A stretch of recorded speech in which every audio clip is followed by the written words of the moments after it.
The Sculpture That Screamed by Marley Grim for the Moonset Gazette.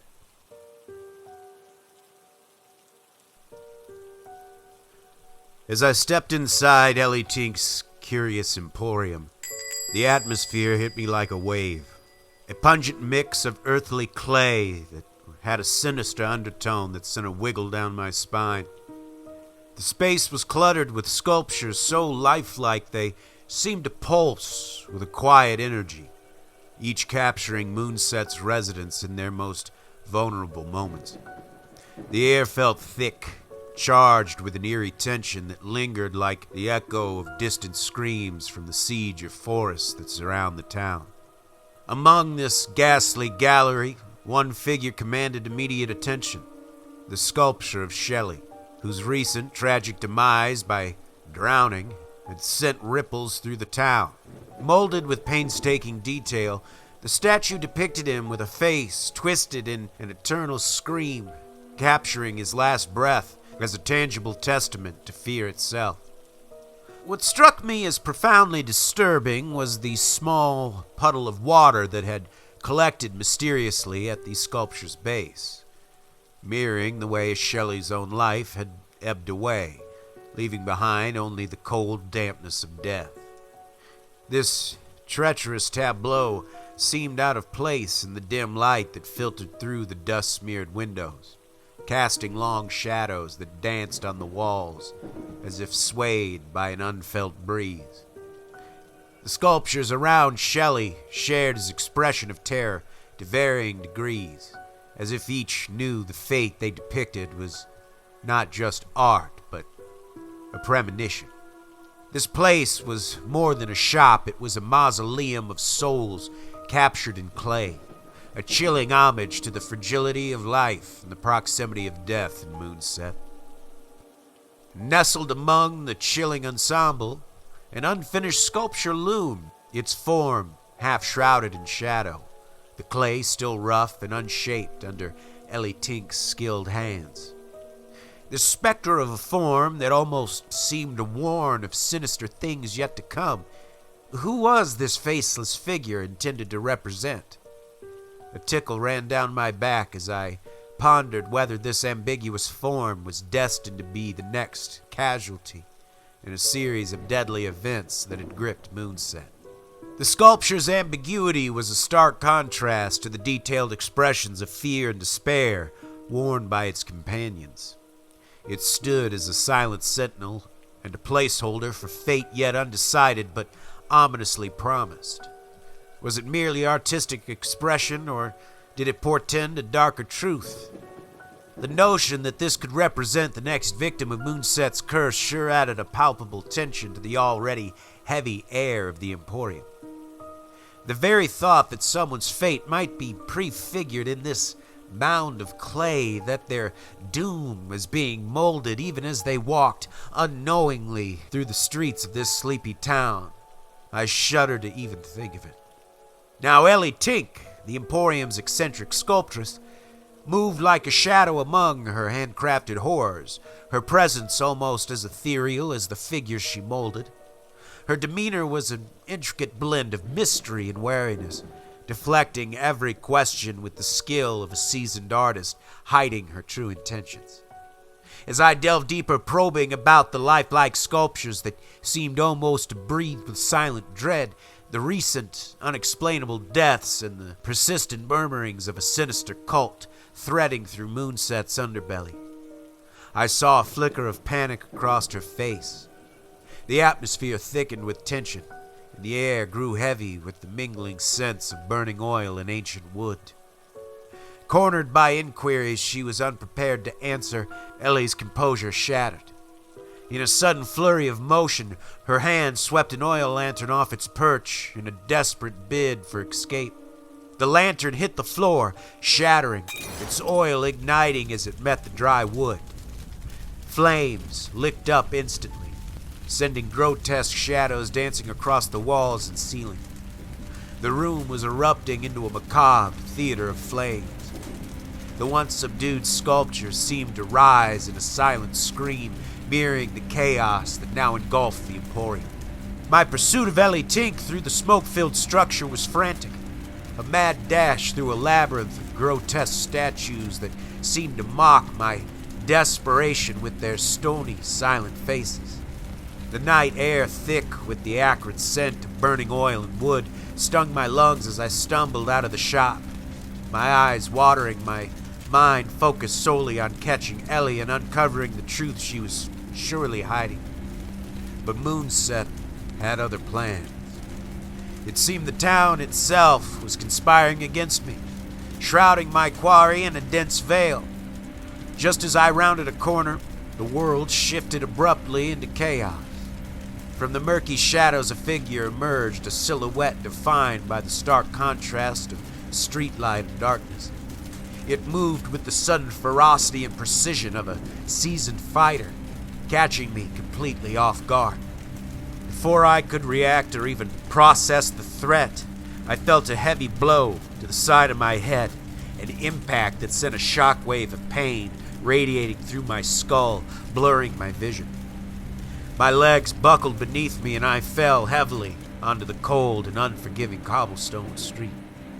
As I hit the ground, the sounds of the night seemed to grow distant, a chorus of noises fading into a hollow gulf.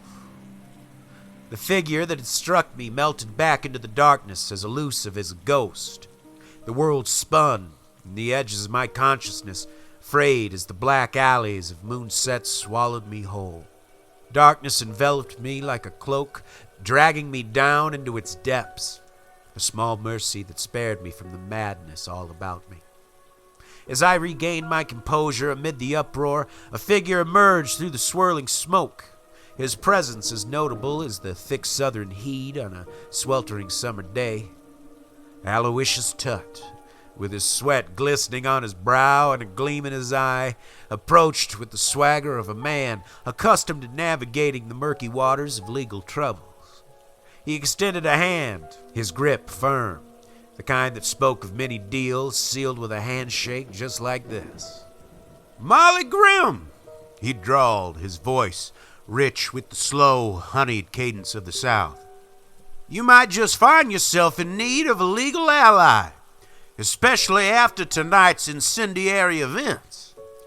He flashed a business card between his fingers with a casual charm like a gambler revealing a winning hand. "Things could get a bit sticky, what with the fire and all. I specialize in helping folks steer clear of the flames, so to speak." His smile was a mixture of reassurance and cunning, as if he was a man who thrived on the brink of calamity. The card he handed me was embossed with golden letters that caught the flicker of the dying flames, promising expertise in a world where such a thing might just be my saving grace. His manner suggested a blend of opportunist and guardian, perhaps the exact sort of ally I needed as I delved deeper into Moonset's darker side. As the silhouette of the mansion grew larger against the twilight sky, Tut and I made our way up the winding path, our steps crunching on the gravel.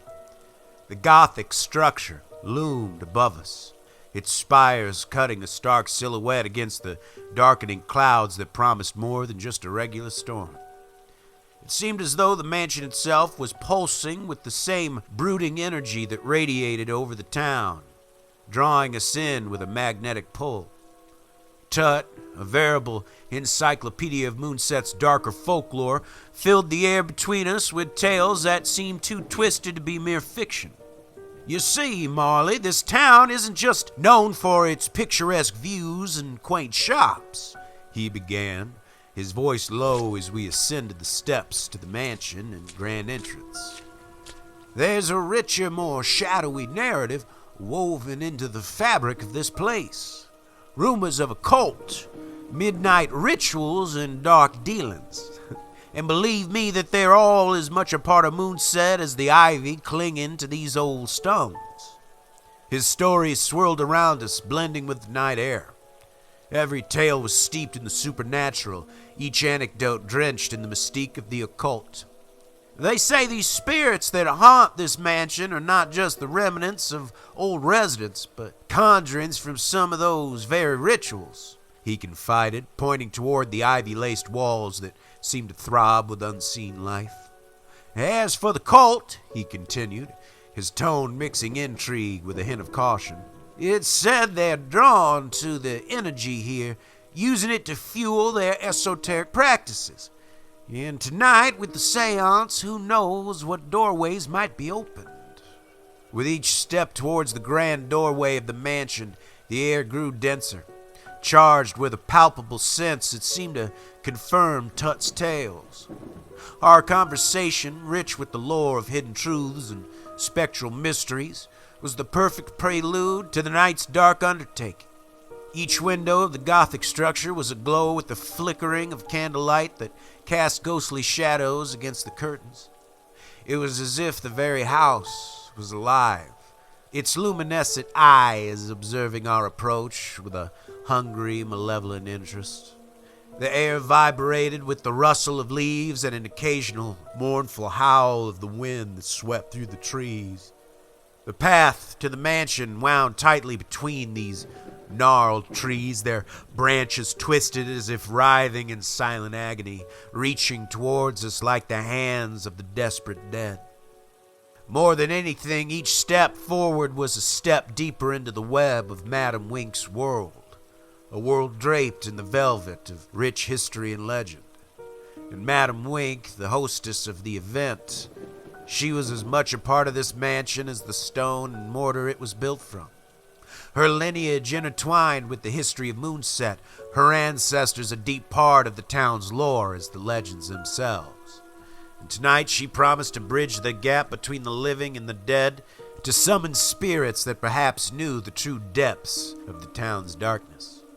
As the towering doors of the mansion swung open with an ominous creak, a wave of cold air rushed out to meet us, chilling in its portent.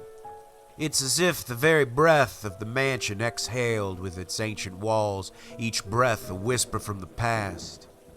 Tonight's séance was no mere social call. It was a descent into the labyrinthine corridors of the supernatural, a summons to the spirits that prowled the edge of the known world and the dark corners of our collective subconscious.